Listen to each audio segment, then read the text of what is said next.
working on a TV show is like working on a movie production in the Philippines. We don't do more than 4 to 6 sequences a day.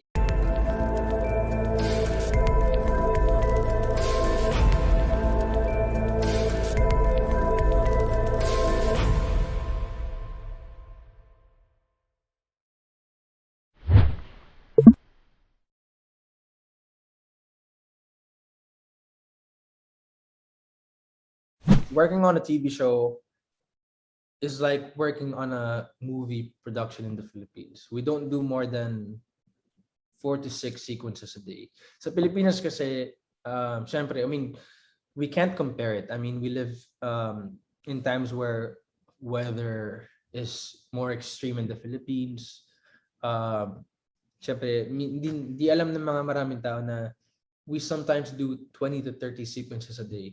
Whereas in the Philippines, I've been in Atlanta when I was working on the show, I was in Atlanta for almost 8 months. And we would only do 4 to 6 sequences a day. So, grabe yung trabaho na ginagawa ng mga Pinoy. Grabe yung training na nagawa ko in the Philippines. Right. To be able to memorize and to be able to practice emotions within a day, wherein you're mad, you're happy, you're crying, you're sad. 20 sequences a day in the Philippines is a big training na nakatulong talaga sa akin. Whereas in America, you're only doing like sometimes 1 sequence a day. And you only Parang have to narinig ko pa nga yata, sila pa yung nagsasabi na, can we, please, Iñigo, take a break. Parang yeah. Ganun. Sometimes they will take you to take a break. They will tell you to relax. Right. And siguro, yun yung gusto kong mas makita sa Pilipinas, na mas mabigyan yung artist breathing time.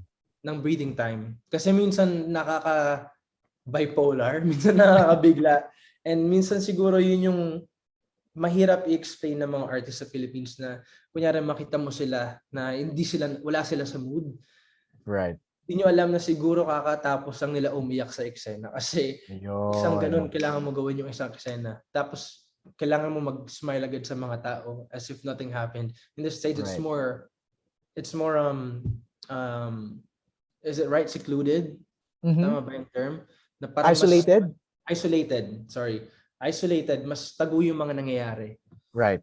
Unlike in the Philippines, it's like umiyak ka, kakasigaw mo lang sa eksena, lalabas ka, papunta ka sa tent mo, tapos mag-hi ka sa mga tao. Tapos pag sinabi tapos mag-showtime ka, mag-aasap ka, tapos matatapos ka ng 3 a.m., diretso ka ng asap ng 6 a.m., wala kang tulog. That's right.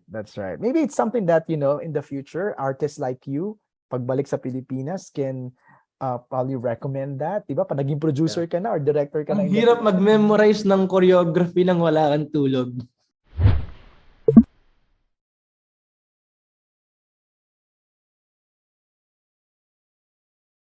Siyempre, unang-unang araw ko sa set,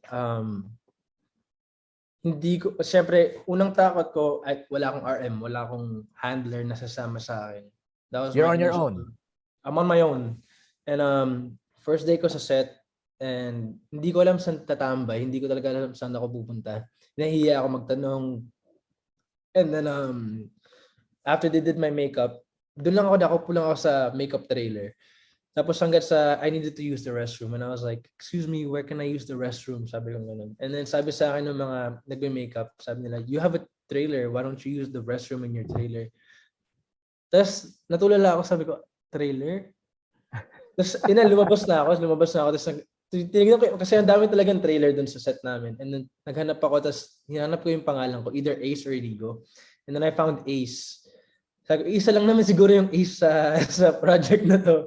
And then I entered the trailer, and umiyak ako syempre kasi I mean, hindi ko in-expect na I would have my own trailer. As in coming into this na bagong artista, hindi ka anak ni Piolo, wala akong expectations na may sarili akong trailer. In-expect ko na siguro meron kaming shared standby area sa mga other stars that aren't, there yet. And so pagpasok ko sa trailer, meron akong TV, meron akong microwave, fridge, may sarili akong refrigerator, couch, may sarili akong banyo. So umiyak talaga ako, and I called my manager, sabi ko, I have my own trailer. I can't believe this.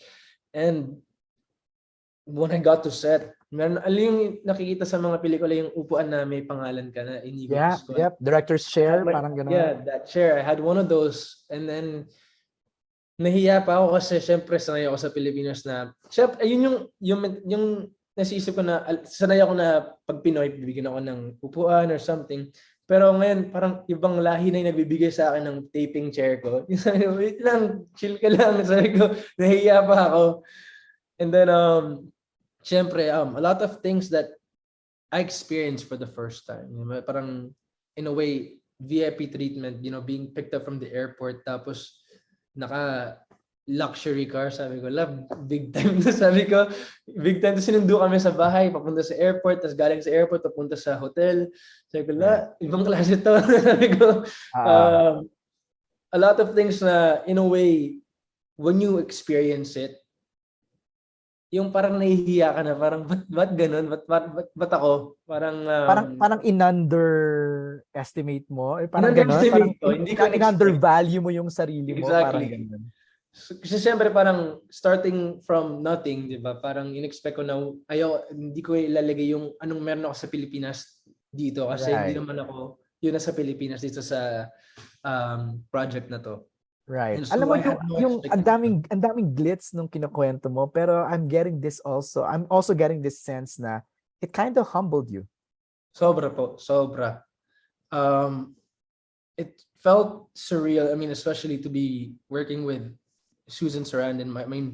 My first conversation with her, sabi ko sa kanya talaga, kasi I met her at dinner. We had a dinner before taping, and ang dami kong beses actually, not just that dinner, but ang dami kong beses na, because a lot of projects are being filmed in Atlanta, and meron kaming parang mga Halloween event, tas ang dami namin kasama na puro artistas, in the Brev of Vampire Diaries. I've been a fan of Nina Dobrev since Vampire Diaries. Kasama namin si Adam Devine. Tas yung feeling na kailangan ko maging, wait lang, hindi ako fan dito. kailangan ano ako dito, one of them. Ang dami kong beses na parang kalma lang, hindi ka pwedeng fanboy dito. Ang dami kong beses na na-humble ako sa sarili ko sa anong pinagdaanan ko before. Na just because of what you have in the Philippines, it doesn't define who you are in a bigger stage. Right. And sobrang amazing experience, sobrang nakaka-humble, and it makes you realize that, you know, dreams, yung mga pangarap mo, hindi nakabak sa iisang lugar. Pwede palang mangarap ng mas bigger malaki. boxes.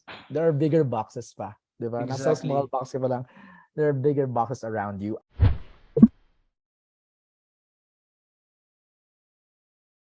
There's a lot. I mean, siguro bawat araw na nasa set ako, sobrang surreal. I mean, even now, I mean, earlier I was crying when we did the watch party, just to see my family in America not watching TFC, not watching ABS-CBN, and for them to be watching a channel that's, you know, not Filipino related was something na hindi ko inakala na mangyayari. And it feels good that just because I'm doing this, it doesn't mean that I'm leaving my Filipino roots or that my Filipino supporters will not be with me. It feels good to see that, you know, I mean, thank you so much, I Want TFC, for making this happen. Actually, I found out 3 days before I left the Philippines that Monarch will be streamed in I Want TFC. And surreal yung, kasi tagal kong, honestly, in all honesty, ang tagal kong inisip paano ba mapapanood yung Monarch sa Pilipinas. Tama. And I was worrying, sabi ko, if it's gonna be on Fox, how will it be shown in the Philippines? I guess it feels surreal that you know, a show like this that I was part of would be shown in the Philippines.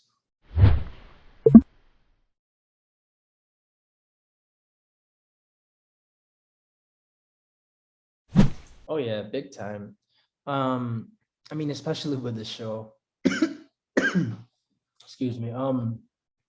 Especially in a show wherein I had very little knowledge of country music. there were many times wherein the background in the show would tell me, you stand out, you're different from all the other cast members. I mean, in my head I'm like, obviously I'm the only Asian in the show. But there were many times wherein I felt na kaya ko ba to? Na parang I'm the only one who's not one of them. Right. But in a way, andun yung feeling na kaya ko eh. Parang kaya ko makipagsabay, kaya natin makipagsabay. It's not just me who can do it, but if I can do it, someone else from the Philippines can do it better than I can. Right. And I'm confident with that. Na parang, with me, I've spent, a good amount of time in America. I've spent a good amount of time in the Philippines. But there's other kids out there who are obviously more talented, more, you know, skilled than I am. And it felt good in a way na ma-introduce na kaya natin with this project. And like I answered this earlier, where we live in times where we live in a time where it's more accepted, it's more open, Right. different, like with how different you are, it's more in. Kung gaano Yeah. ka iba sa kung sino mang kasama mo, mas interested yung mga nanonood.